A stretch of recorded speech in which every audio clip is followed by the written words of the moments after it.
What's going on YouTube? GeoSnow right here. So in today's video I have great news for those of you who are fans of the iOS 13 or 13.1 and their features, but also want a jailbreak. An exploit has been achieved by Luca Todesco and it's actually quite powerful, and it's also been proven to work on the latest iOS 13.1, which is actually quite great.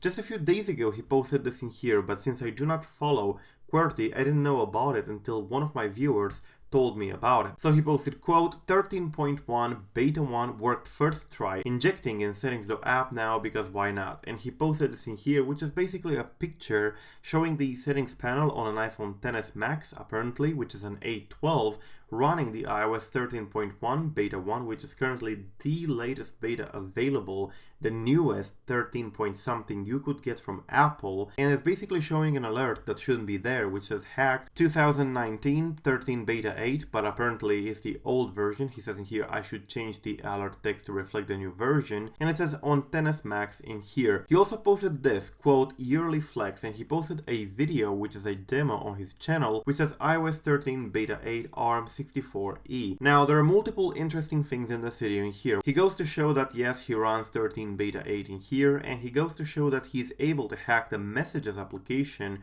on iOS 13 to show the same thing. Now basically what he has is a WebKit exploit in here, which is an exploit that you can trigger from Safari by accessing a website that has the vector for that exploit, in the website. So basically when you open the website, the exploit gets triggered, and since Safari is basically running on top of WebKit, you would be able to exploit WebKit and get yourself some privileges. And he goes to do exactly that. He goes to Safari, opens his website which contains the exploit, and then of course he is able to hack various applications from the device with the remote code execution he's got, and he also has local privilege escalation, which is actually quite good. So these basically are just demo alerts to basically show that yes, he has privileges over the application and he can inject code into the application. If he can do that, he can basically do anything on the device. You don't exactly need to show Cydia in order for it to be proof that there is indeed a powerful exploit in there. Now speaking of Cydia, he also managed to get Cydia just a few months ago, back in June, when Sparky posted a picture of Cydia running on the first beta of iOS 13.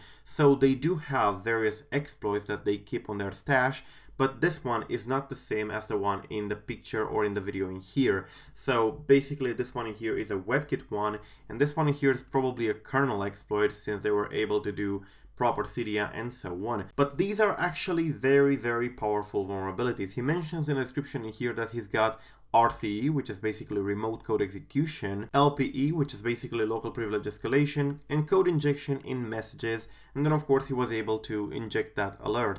Now in the picture in here he's got it basically in settings, and in this one in here in the video in messages, which means that he's able to control system applications. And remember that this is basically iOS 13.1 beta 1, which is newer even than 13 beta 8.